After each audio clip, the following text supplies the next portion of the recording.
just using this sound as the bell, as the first hearing. I'll ring it again, just listening.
Noticing sounds as they touch the ear door.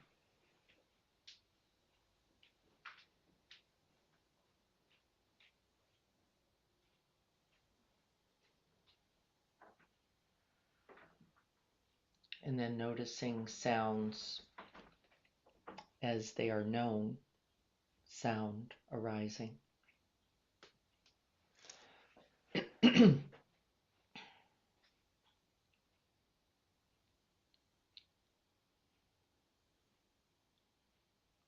And then noticing sounds as they translate into embodied wisdom. How is this sound known?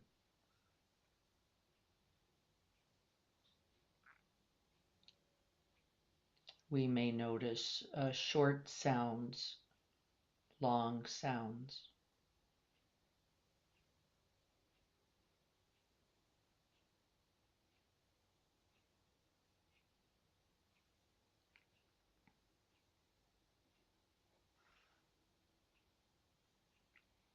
High tones and low tones.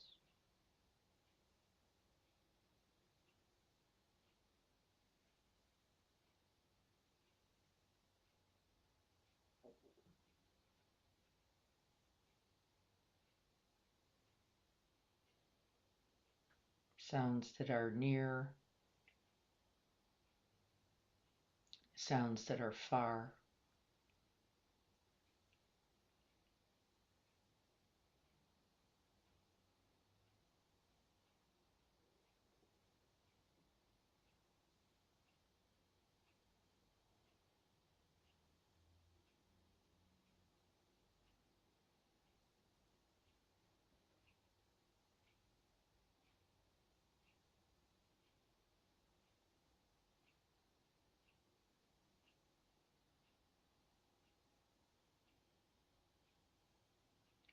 Sounds that are familiar, unfamiliar.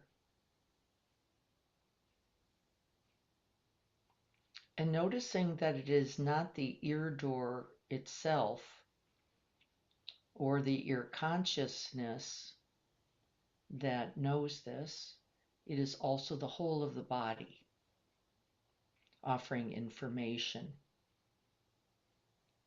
expression, experience.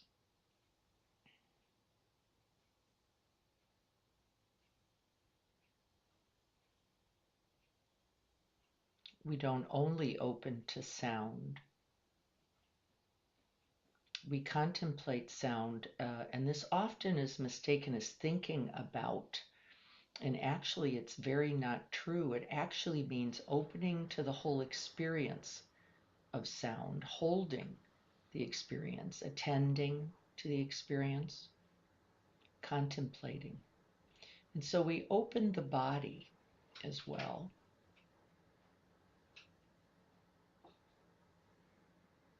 And then we notice that there are sounds that not only are sound, but sounds that are pleasant, as known by the body mind.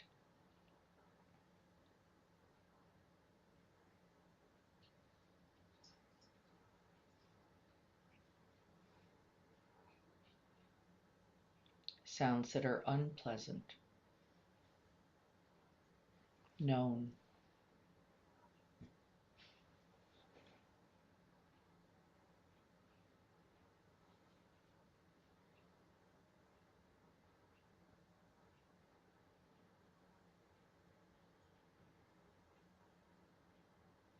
And often sounds that are neutral,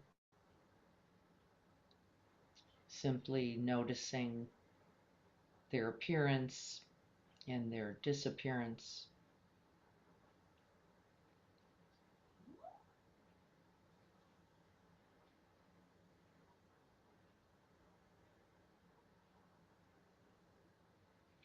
Letting it be known.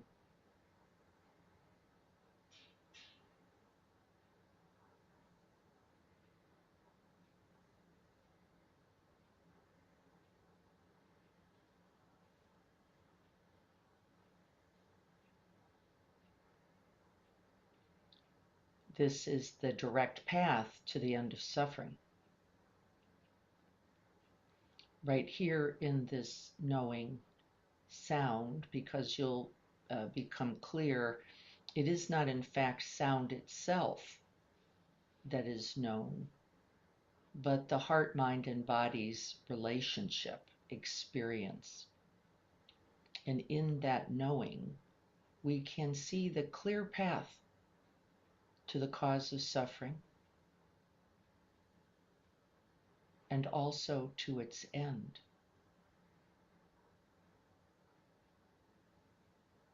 It is not just sound we are knowing, but how and who we are in relationship. Habits of mind, preferences, opinions, bias, deep, deep wisdom.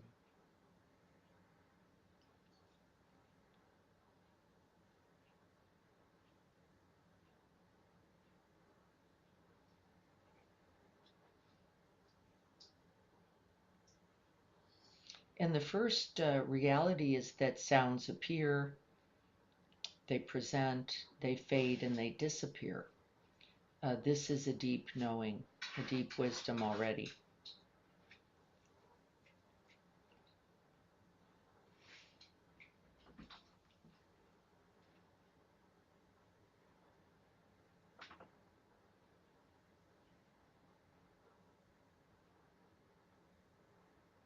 See if you notice that there's any sound where this is not true.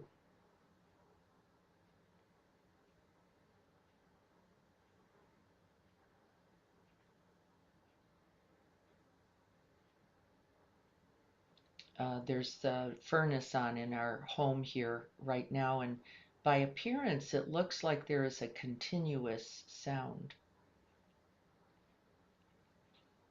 of the warm air venting out. But if I pay very close attention and I stay with the experience of this sound, I see that the sound is varied. It is not one sound.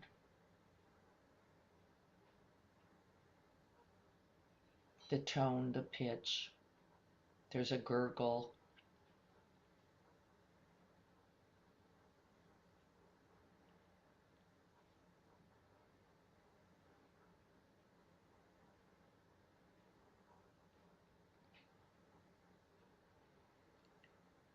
Cultivating a certain wisdom about not only sound then, but all objects. All objects appearing, changing, fading, and disappearing, breath by breath.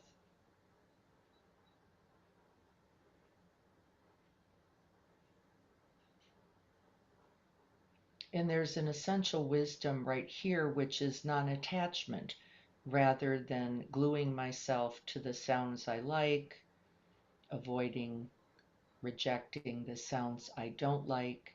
I, right here in this training, begin to cultivate this capacity to be open, receptive, present to all experience,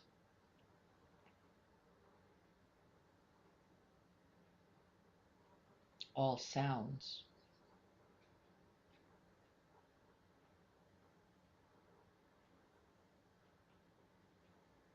With this steady, stable, non-preferencing quality of mind, open like the sky, to the infinite possibilities with sound. No rejection, no refusal.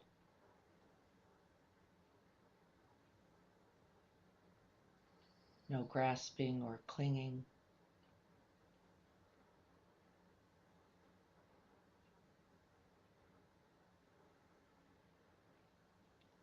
This is true contemplation. And there's already infinite wisdoms, as you can hear within it, just with this one sensed or object called sound.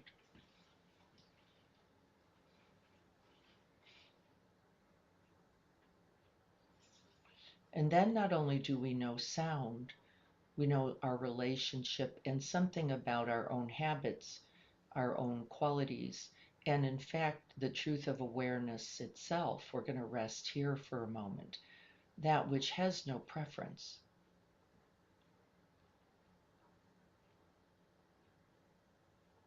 That which simply knows, opens, receives, abides.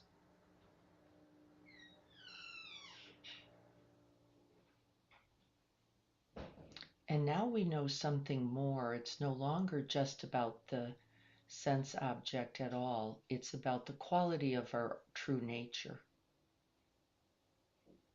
our own capacity to abide the whole of this life.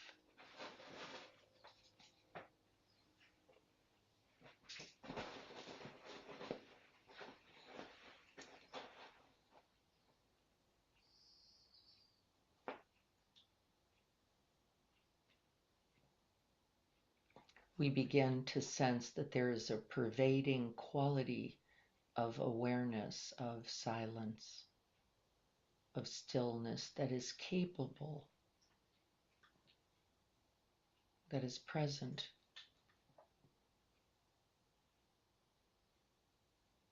That is always abiding, always right here.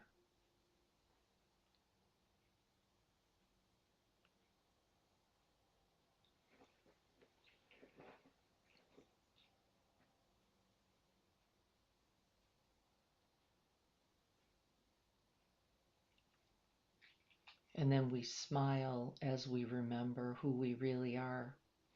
We're not just the one who likes sounds or doesn't like sounds. We're not just the mind that knows a short sound from a long sound.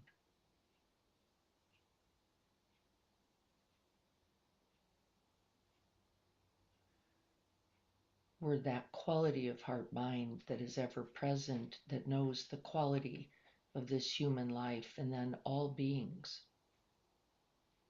and then all things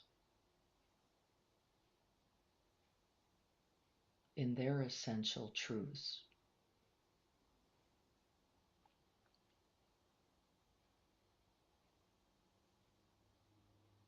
And we smile.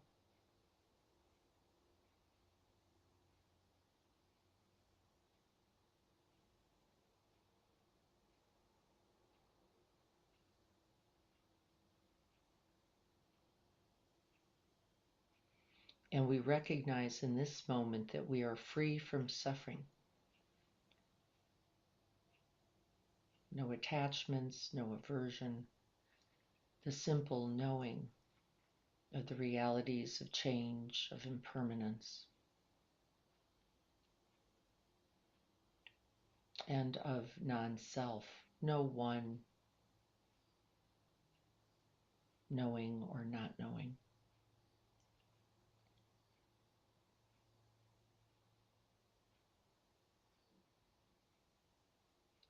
And then we cultivate compassion, this essential response to the truth of how we contribute, often unknowingly, to our suffering, but how in any one moment we can contribute to its end. We can begin again just here.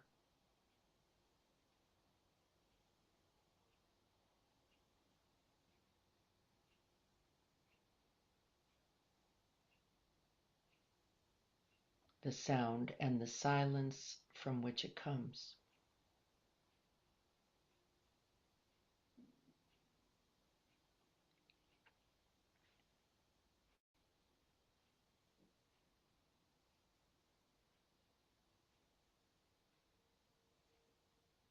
And that quality of our own heart minds that remembers this available refuge here, now, always.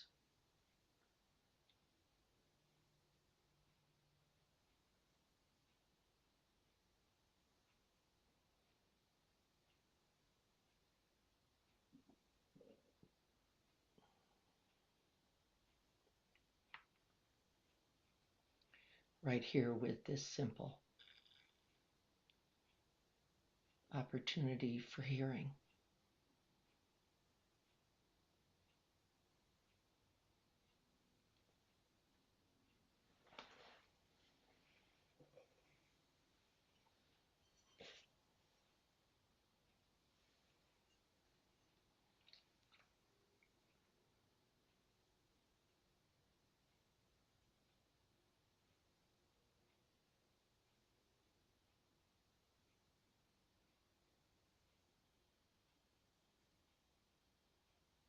And that which is beyond hearing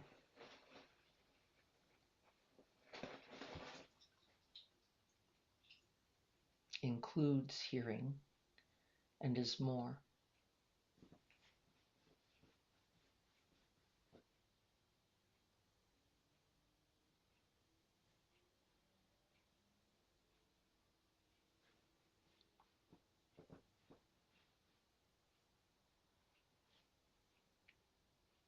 And may this hearing beyond sounds, deep into the knowing, may it all be of benefit.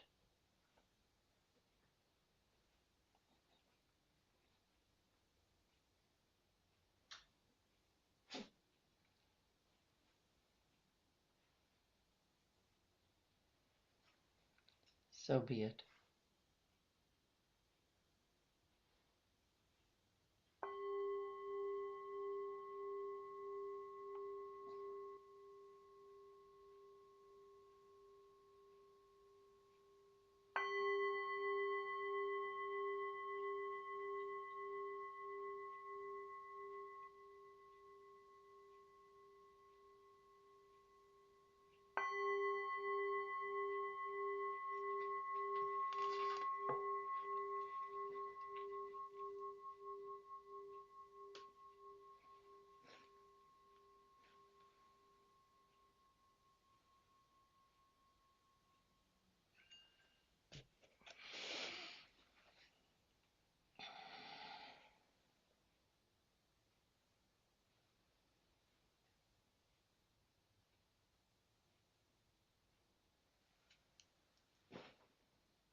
The three wisdoms in evidence right there.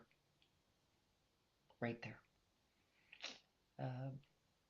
And so what do you know about it? I'm going to stop. We have a lot of people on this morning. This is so lovely. Thank you for joining us. But everything, the hearing, the contemplation, and the wisdom that is its result, the wisdom is that which is now directed towards the end of suffering, and the ease and the freedom that comes from our practice, our meditation practice as well, is now available. And what did you discover about that?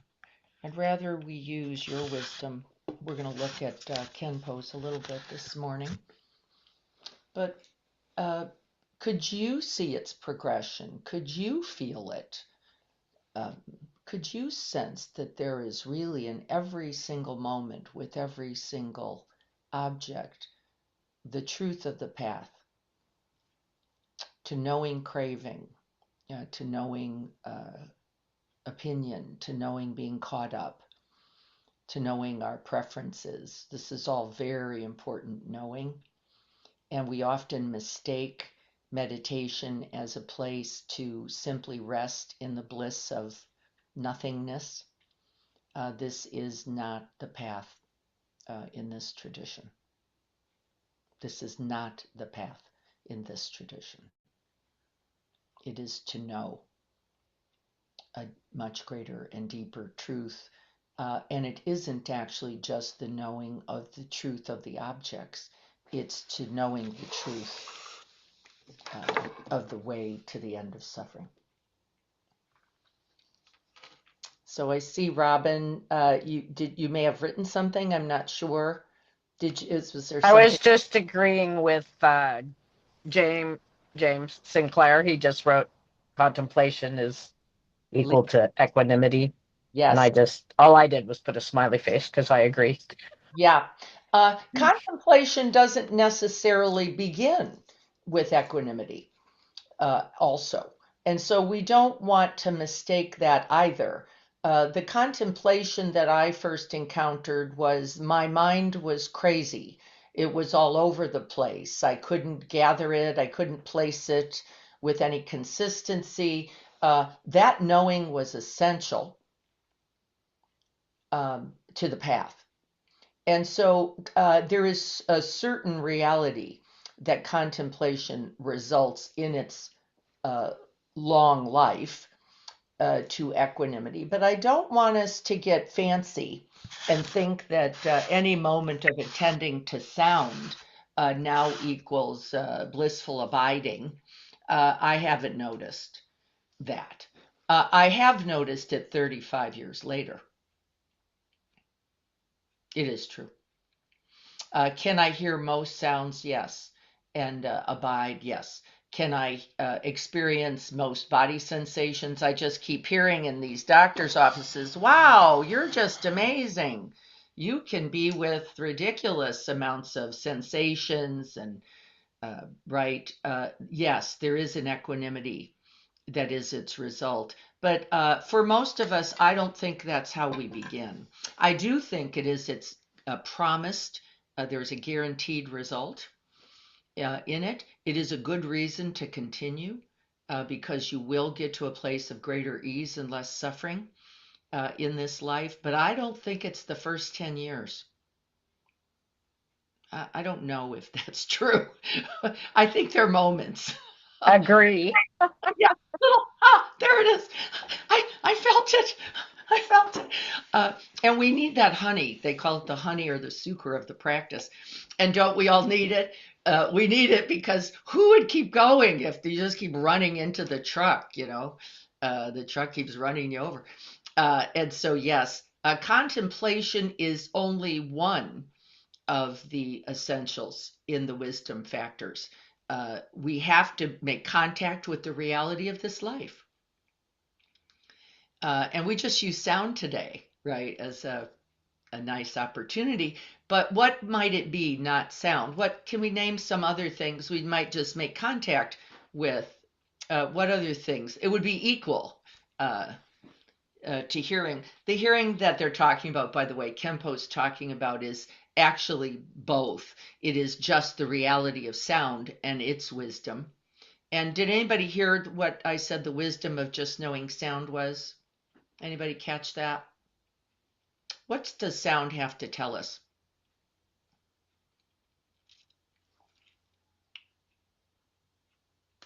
As you were dropping in on it, what did it tell you?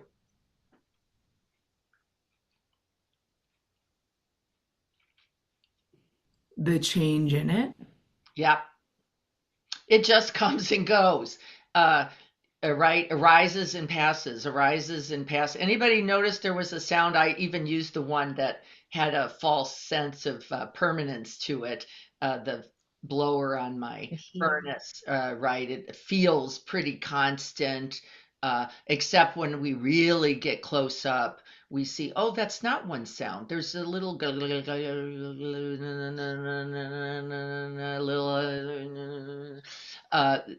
not very stable is the point, right? Anybody notice no sound particularly stable? Nothing you could count on, nothing you could guarantee, nothing you could say always going to be there for me. Not only sound then, but what else? Could you go, nope, can't count on that either. Not just sound itself, but what else? Like smells? That would be another sense door. Can't count on it. It's going Yeah, to me, sound is just vibration. It's the movement of energy. That's right. What do you know about it, Janine, then?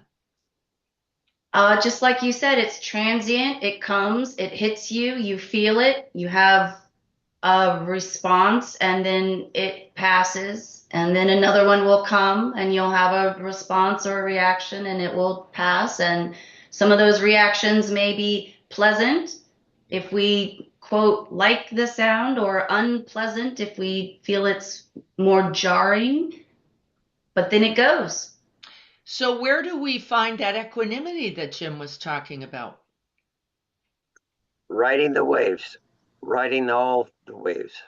Yeah, recognizing the truth of all things, isn't it, Dennis? That everything is a wave. Everything is in an appearance and a change. Everything. And then we notice, and I pointed towards it a little bit at the end, that there is something that is stable, something that is ever available, something that does not diminish, it says. These are all the words in the suttas in relationship to all that coming and going wave. What is it? Well, I pointed to it several times. What is stable? Because it is not sound, it's not smells, it's not the body, folks. Don't count on it. The constant changing? What knows that, Robin? The open awareness. Yeah, The The witness. body? open awareness. Open awareness. Not even the body. We can't count on the body, can we? You can't. The body's ever changing as well. Some sounds you like, some sounds you don't like, and then that changes too. There have been sounds, anybody notice there was a sound you once didn't like, and I go, now that I'm in on this, it's not bad. It's probably the change in you. You've either become familiar with that sound over time, right? There's a certain relationship cultivated, but it isn't the sound and it isn't the hearer, because that's ever changing. And so where's the end to suffering? It's neither of those places. It's not in the sound itself. Don't do it. We often ascribe it to the thing, don't we? All very mistakenly. That sounds the problem. That sounds the good news. Then we go to sound baths and we go, oh, that was amazing, right? That sounds pleasant, and I love that sound. And it isn't that it's not temporally true. A sound I like, Janine said, a sound I don't like. But what is more constant and more true, more available, always present, than would be. Wouldn't it or couldn't it be just being in that moment, being present in that moment of whether or not you like it or not, it's just there, and how you just lean into that, I guess is how I want to say it. Yeah. Like whether you like it or not, it's going to be there. There's always going to be these disrupts or distractions, and our reaction to it is what we have to be present with, I guess. So it's awareness that's always there. Exactly. Just that awareness.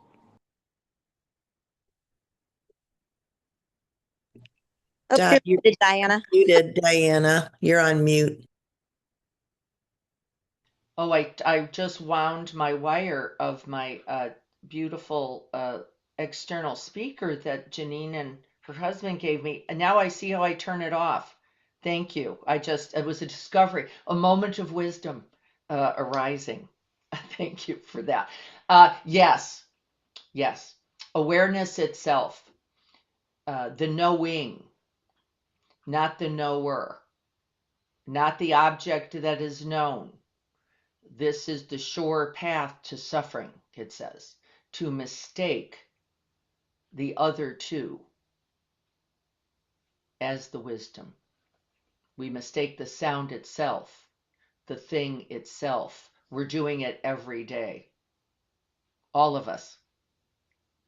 We mistake the addiction, that thing, right? Whether that's drug, alcohol, sex, money, work.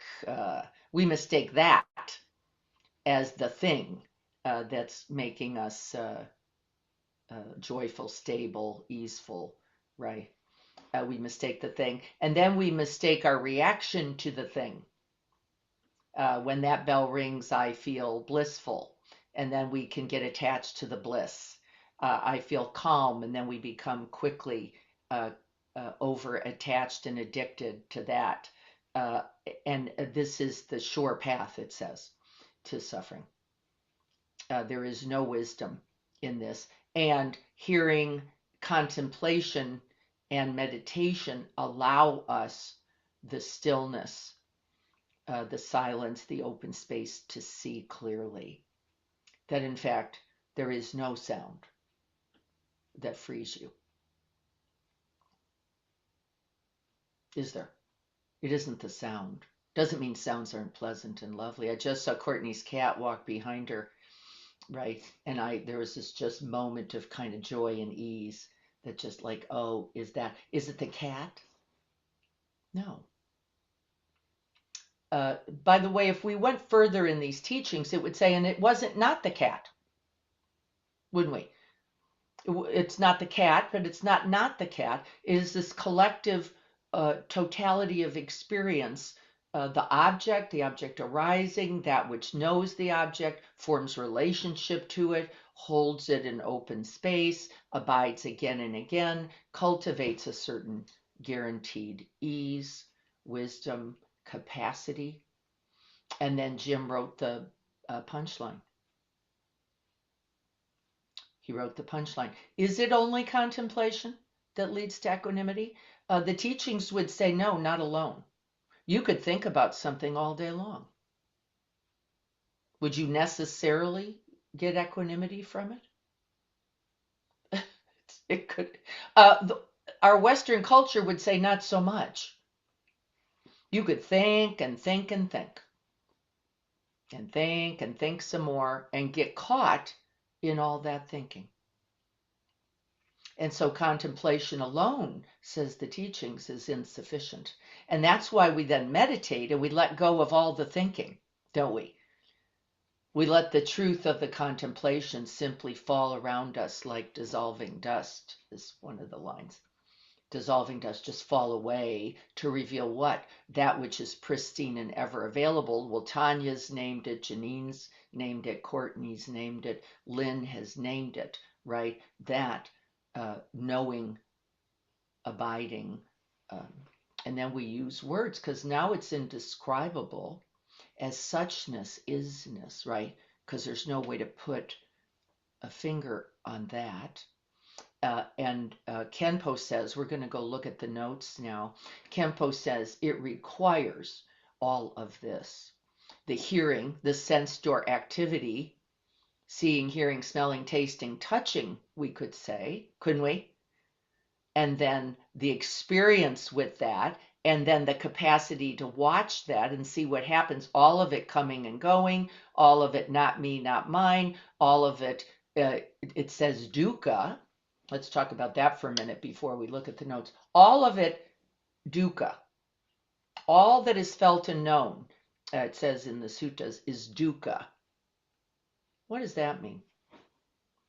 Because both you and I are going, no, I really liked that chocolate cake yesterday. That did not come into my dukkha category. And the teachings say, oh, no, incorrect. It is also dukkha, even when you like it.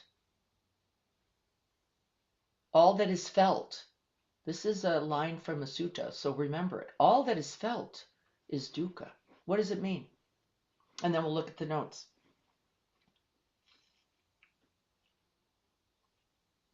Is it that it doesn't matter if I like it or I don't like it, it'll change?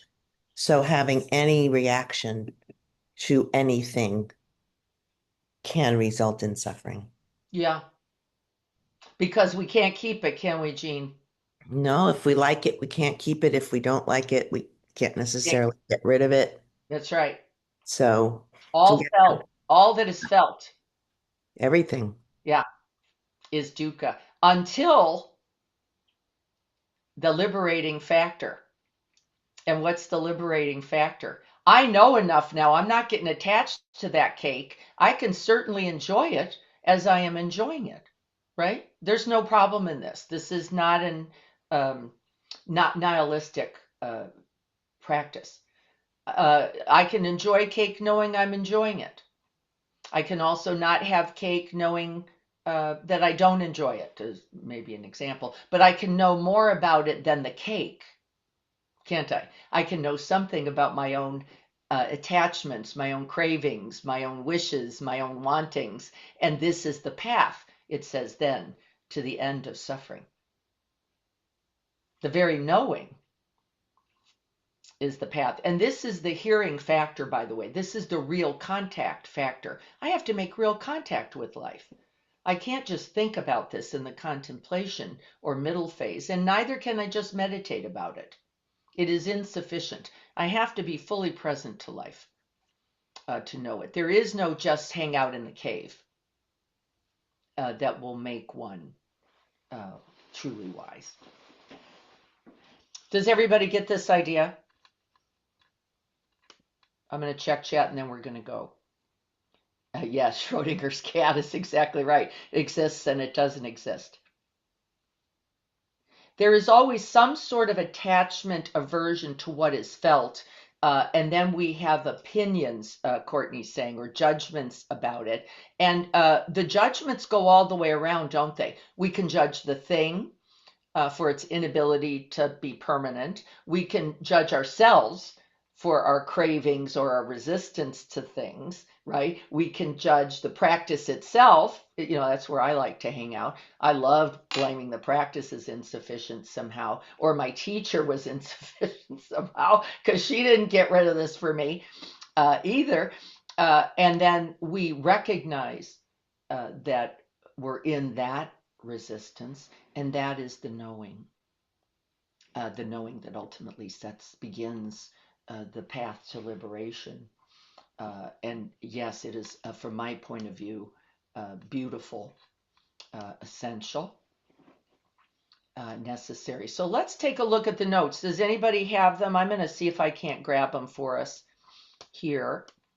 And then you guys let me know if you see them. Somebody see them here? Yes. I'm going to try to make this a little bit bigger and see if that helps us at all. Thank you. So let's go up to the top a little bit here. I read that well, I didn't read it. I said it a little bit. May our listening be clear and undefended. Our contemplation be honest. This is very important. And discerning. May we see what's really here. And may our meditation mature into lived wisdom. And in fact, we don't have to strive for that. That is the natural result of liberation. So here's chapter 8. I just took some short notes. I didn't do a lot with it. I felt like I thought we could capture this. The three wisdoms: hearing, contemplation, and meditation. The West, as we know, tends to focus on meditation. It offers some very quick relief. There is a calm, greater ease, at least in the meditation. And we are addicts in the West, solidly. So we grab the goodies right away. So we just go, I want that ease, I want that stability. We actually know that it's not very easy to hold for Westerners either. Because when you're not on the cushion, there's a lot of seeking, wanting, craving, and then resistance, aversion, and rejection happening in life. And so, though the meditation will offer some benefit all by itself, as any one of these processes will, it is really in their totality that we can actually count on the path to freedom. Not on any one, because all the hearing in all the world by itself will also not free you. All the contemplating, thinking, analyzing by itself, insufficient. It is in its integration, in its confluence of these things, in their each of them coming into, and they are naturally a hologram, we could say, naturally one moving from and into another. We don't have to force that. It would occur naturally. We just know that naming it and then practicing parts of it piece by piece is skillful. And so we are going to do that here. It's not learning styles. It's not personalities. These are not optional approaches. We know that any one being left out is going to have consequence. So as we know, meditators who do not utilize, study, contemplation, which is also called study, and hearing, which is also called being exposed to right view. It doesn't only come from suttas, of course. There's all kinds of truths revealed in infinite ways, both in hearing texts from other amazing traditions, by the way, but to hearing, seeing, knowing the truth. And that requires experience. So hearing really is the beginning of the exposure to the truth for us. It says these things are inseparable. Uh, yes, and though do I think we can focus in an area and actually become imbalanced? I do. And no, they're not separated inherently.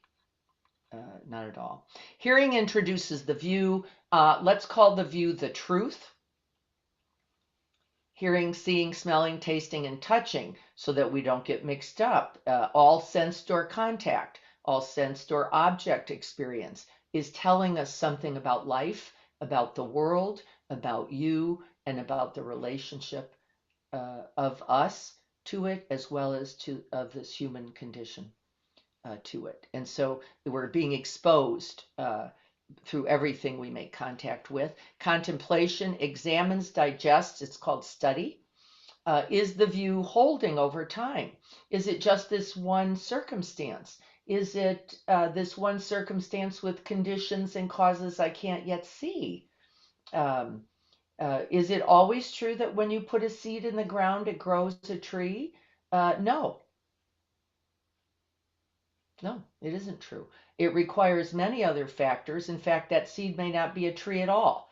And yet, one simple experience might suggest it is so. Well, there are truths being revealed here, but it is not often what we simply see, hear, feel. We have to look more consistently and then more deeply and then over time. And that's what the contemplation becomes. It examines, digests. It's matching that reality or that perceived truth against this set of conditions, and then this set of conditions, and then does it hold here, and does it hold here? I'll tell you an example for me. I was really put off, I have to say, as an early practitioner, because I got a teaching that said, if you speak kindly, this is the way I heard it, kindness will be its result. If you speak kindly, kindness will be its result. And the way I heard that was, at my age and stage at that time, is if you talk nice to others, they'll talk nice back to you. Well, let me go on to say that wasn't the teaching at all. It was what I could make of the teaching. And so I kept going, this is not working out. I am really setting intention for kindness. I'm offering it in a kind way. I'm making sure my own heart mind is resting in kindness, and I was not getting kindness back. And so I was going, see, this doesn't hold up. It does, actually. I misunderstood the teaching, and what I thought it was result driven. There is only kindness that comes from kindness. It is absolutely true. And you may not get evidence for that the moment after you are kind. It may not look so. That is a misunderstanding simply of the view and the teachings. And it took me about 10 more years of contemplation and meditation to go, oh, it is true. I am kinder. It's true. I am kinder. It didn't mean necessarily that on the spot the other would magically be kinder. And it is true. There was kindness being grown right then. That it took me lots of years to see, feel, and know. And now I know it as a wisdom. I know it as a complete truth. And I can offer kindness now without any expectations about what that's supposed to look like. as a result. That's just one example of an insufficient or inadequate understanding of the teachings that takes both hearing, I got the word, contemplation, I saw what I could see at the time, and then continuing meditation, reflection, right? It continued. Oh, not here, but then here. Oh, and then the great knowing that there was kindness being cultivated and it was within. It didn't have anything to do with anyone else.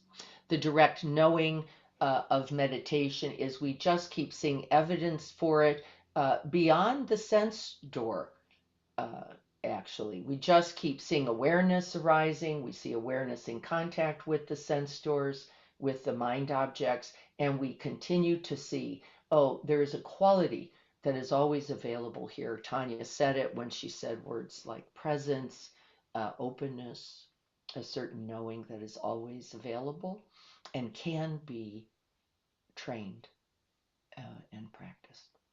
When these three operate together, it says wisdom matures naturally. It's true, it must be, because there I was completely confused.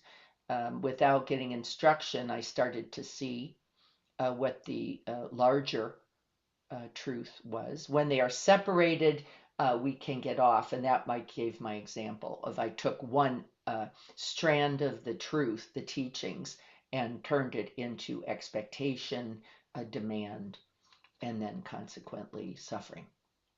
And my suffering, certainly, though I think others suffered as well, because I was placing expectation on them that wasn't realistic. This chapter is especially important because it addresses these misunderstandings that I just pointed out. Hearing is also considered study. It does not mean passive listening. This is important. Though what I do notice, I will say, is that sometimes when I say something, particularly maybe something from the suttas, and somebody knows the larger truth of it, there is a definite qualitative shift. Like, I don't even totally understand that, but I know the truth of it. And I think this is a beautiful thing. Our eyes lower in these moments. There is a dropping in to feel the felt sense of the truth of this. And all of this is considered part of the study. It is not just the ear door or the eye door. It is, in fact, that qualitative shift in us when the truth is known. And we can hear it and not fully understand it, still a benefit. We can then contemplate on it, see it in its infinite vicissitudes and its appearances. This is then of benefit. And then we can meditate and see it in its evidence, both inner, outer, and both. We see it everywhere. And then we know it as an absolute truth. Encountering authentic Dharma, whenever that happens, that's an example. We know it deeply. There is a kind of quality in us, resonance, that I think is quite amazing. I trust that in a very large way now. It's how I'm going to pick my surgeon for my hips. It isn't just the credential. It isn't her personality. It isn't that she liked my husband's questions because she's very engineer mechanic like herself. It was a felt sense that is deeper than any one of those things. And also, I am capable, for example, of picking someone rightly, correctly, with wisdom, who, by the way, maybe I don't like their personality. It's just one factor, and I recognize it as such. It may not be sufficient. It may be, in fact, their skill or something else that ultimately is also folded in. And this is real wisdom. It's beyond our preference. It's beyond our even fact knowing. Fact knowing is not sufficient often.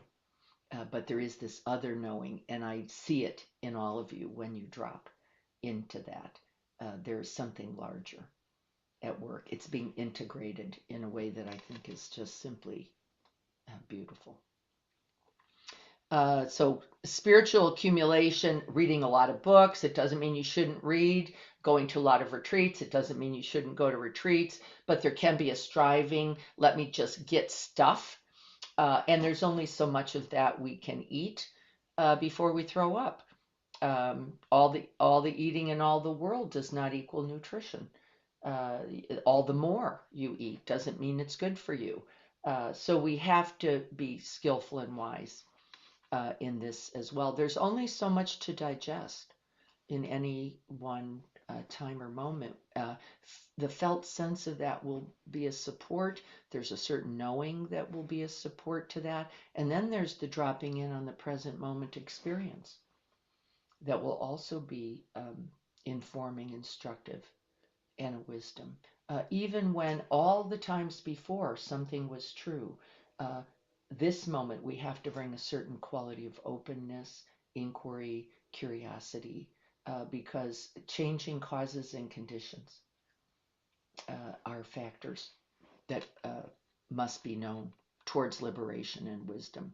If study does not disturb you at least a little, I loved this, it may not yet be touching you.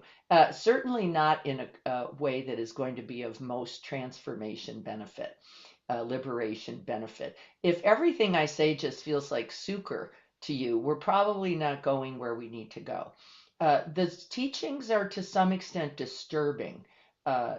They are challenging. They are, this is not going to work for you no matter how good you get at it. How much reading you do, that's not going to be the solution.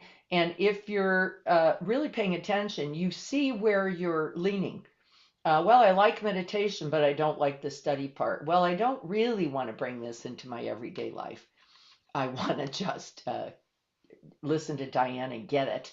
I'm going to call that enough. All this will be insufficient towards ultimate liberation and Jim's idea of equanimity, which is where liberation abides, in equanimity. A helpful phrase, if study does not disturb you at least a little, it may not be sufficient. I love that. Contemplation, reflection.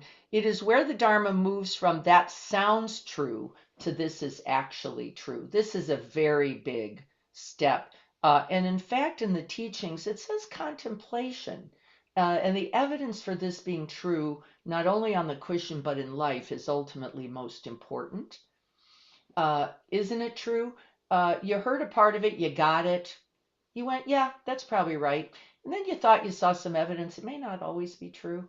And then you stayed with it and they went, oh, I see the causes and conditions of that. I see the distinctions that separate this understanding from this one. We bring the teachings into real life. We're practicing that now, simply in simple ways like repetition, aren't we? You've heard me now say repetition is a part of the path, an essential part of the path. I think everybody believed me enough, probably. Not everybody committed truly to the practice of repetition, but the more you do, the more you will see its evidence that in fact it is essential, that placing the mind on purpose several times throughout the day with intent in language and then in non-language are both important, right? But you might have believed me. I'm pretty sure you did. There's a good science behind it as well.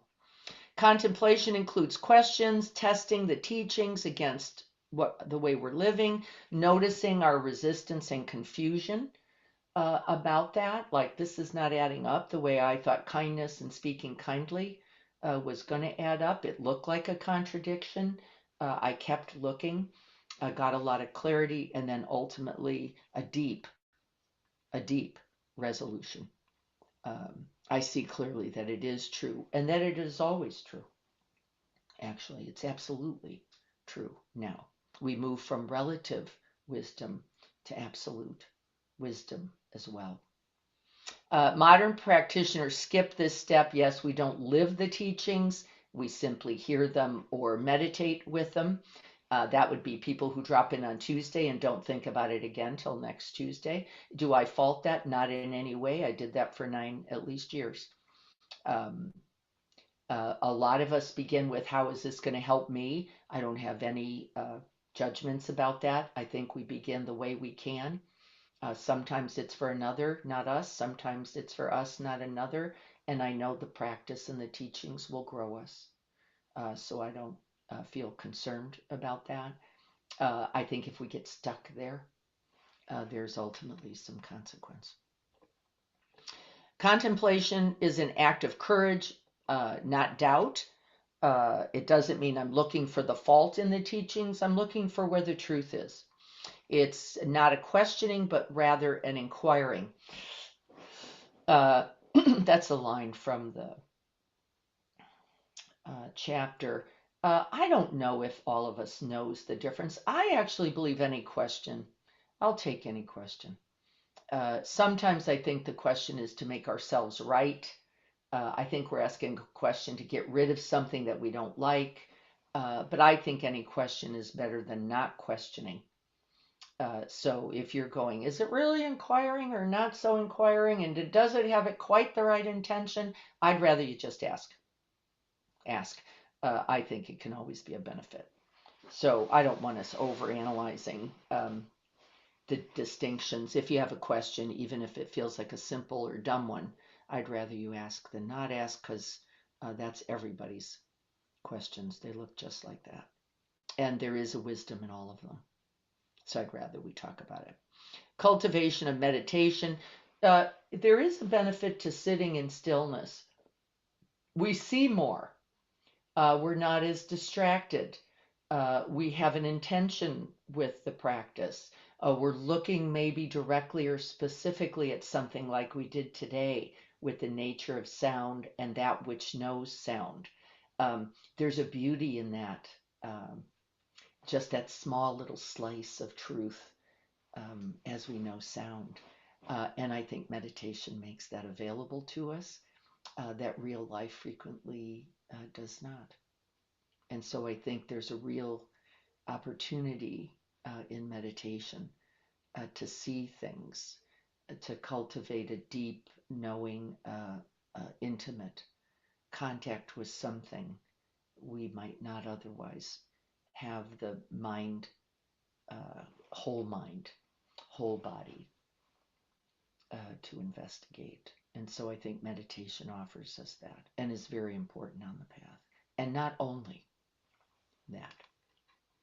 Dharma leaves language behind. Meditation is really beyond the language, though the language is a pointer. It is, can I make contact with the experience itself? Can I see the true nature of sound, knowing something about all sound? Can I see the true nature of that which knows sound, which is unconditioned, never not available, always available and arising? And can I understand that it is not only available in times on the cushion, but at all times? And then we begin to practice, don't we? Making contact with that in other times throughout our day, as we will this week with sounds and other sensed or objects. Without hearing and contemplation, meditation drifts into habit or soothing states, very common, just seeking bliss states or rapture or piti is the Pali term, because it has a sucrose, sweet quality. It also cannot stay. It is incomplete on the path, but we can get a lot of people trapped there. I just want the good news of it. I don't want to sit through the difficult or the challenging or the scary, the unpleasant. Here's some contemporary teachers, and then we'll be done. Sharon Salzberg particularly brings the reminder about kindness and forming a good, kind relationship between oneself and the practices. This is an essential, important teaching and one that we all need very much, so that we're not just using cold analysis or analytics. Joseph Goldstein focuses particularly on the truth of inquiry, inquiry leading to insight, the Dharma. From knowing this, I now know that. And its continuing evolution, expansion. This is very strong teaching of his. He does it beautifully. And he works, I would say, fervently, diligently, ardently. These are words again from the sutta. He is an evidence for this. He has a zeal for the inquiry that I think we can all feel in him. Pema, of course, we all love her. She makes it so human to say, yeah, we're going to try for this and we're going to fuck it up. Guaranteed. Nobody's going to get it right. It's not a consistent linear path to wisdom, Buddhahood, Buddha nature. And that's okay. That's just a part of the path. And so we don't have to reject it or ourselves, I think, really, in it. And then Bhikkhu Bodhi, I put him in because of his scholarship. He is a Pali scholar, expert. He knows everything about the suttas, the canons, and there is a beauty in it as well. It is any and all of these teachers are all great because they don't only bring that quality, they bring all of the qualities to bear. And so though they have their particular skill or their focus, it is their mastery comes in that they are doing, bringing all three of the wisdoms to bear. Let's see, I think we're almost done. Cyclic, not linear. We, of course, understood that already. Each stage in its evolution corrects the others. I love that. It's why we try to incorporate all three here, because there's a natural correction in place for it. Contemplation is often not recognized. It's not seen. Nobody knows you're doing it. It happens, I think, in quiet moments and right on the spot. We're like, wow, this is something else I want to look at because it's not unfolding the way that I understand the teachings, or in my meditation, I could do it there and I can't do it here on the spot. So I think this is just a part of the beautiful integration work. And then I gave the suttas. We're not going to go over them today. Just know that they're there. I put some lines in just so you could look at them. We include hearing as hearing directly the teachings. And so I included some for you to look at. We might look at those a little bit more next week, but just know they're at the bottom. Okay, going to take a look at chat. I know we're almost done.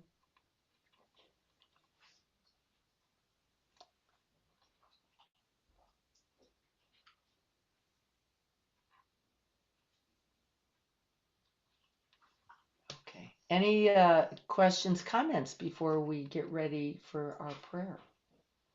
I'm going to get rid of the share for now so I can see you all. I just wonder what the date was on that email, Diana, so I can find it. I've sent it more than once, actually, Jean. I sent it, I think, twice. I'll resend it to you.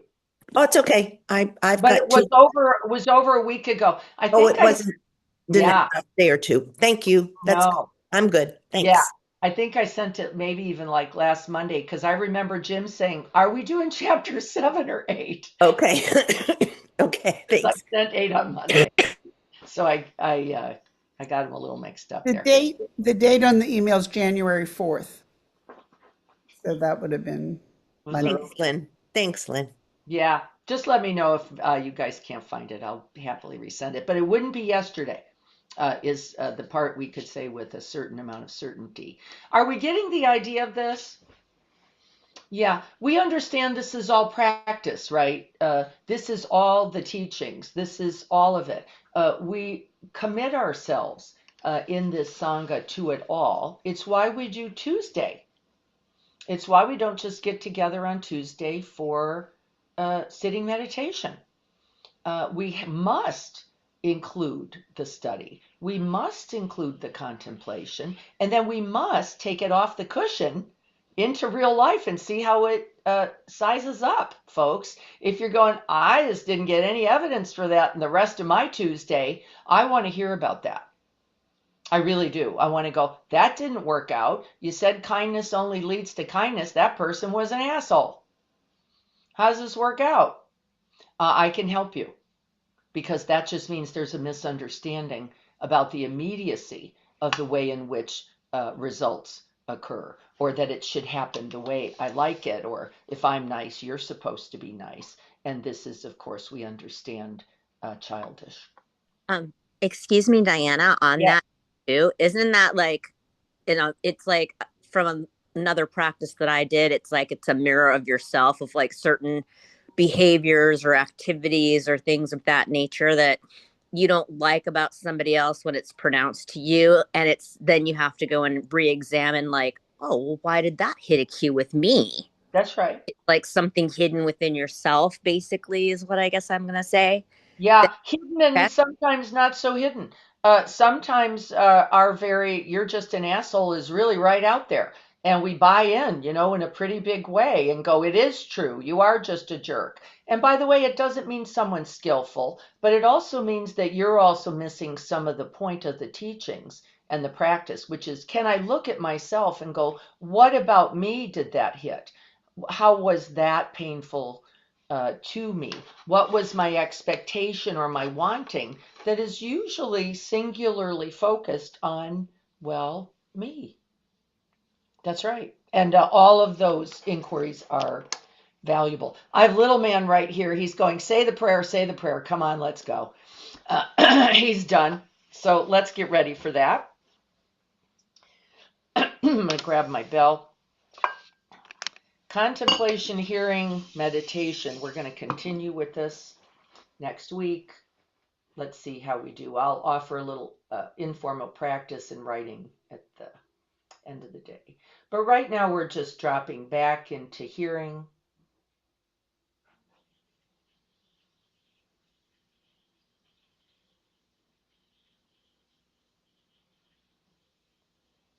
And the wisdom that comes with hearing.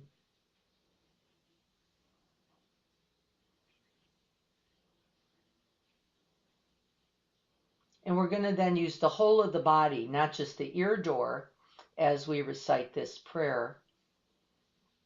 Letting it fully integrate, letting it touch the cells, the muscles, the hairs. And then not only breathing it in, letting it have contact here, we're going to take it off the cushion with us, recollect, remember, reflect, and contemplate so that this becomes a part of the day. And then this is the path to certain liberation, ease, and the end of suffering for all beings. May I be a guard for those who need protection, a guide for those on the path, a boat, a raft, a bridge, for those who wish to cross the flood. May I be a lamp in the darkness, a resting place for the weary, a healing medicine for all who are sick, a vase of plenty, a tree of miracles.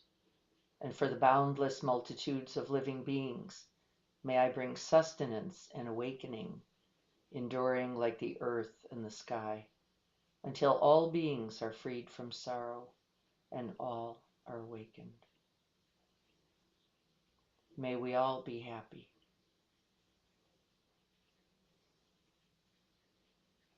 May we all be free from pain and suffering.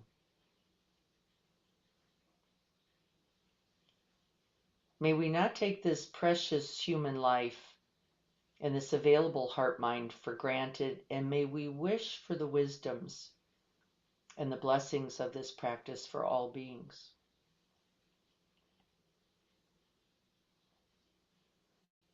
And may we rest and dwell in that equanimity that Jim was talking about, available to us every moment, every breath, until the end of suffering for all beings. May this practice begin and continue and begin again until all beings are happy and free.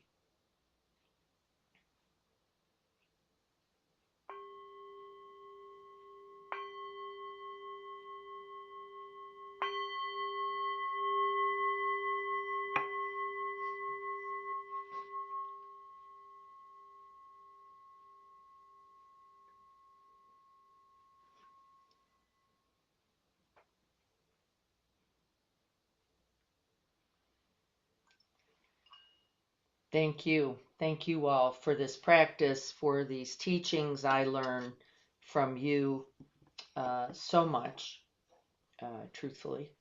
I appreciate all of you, and I love being able to walk this path with you.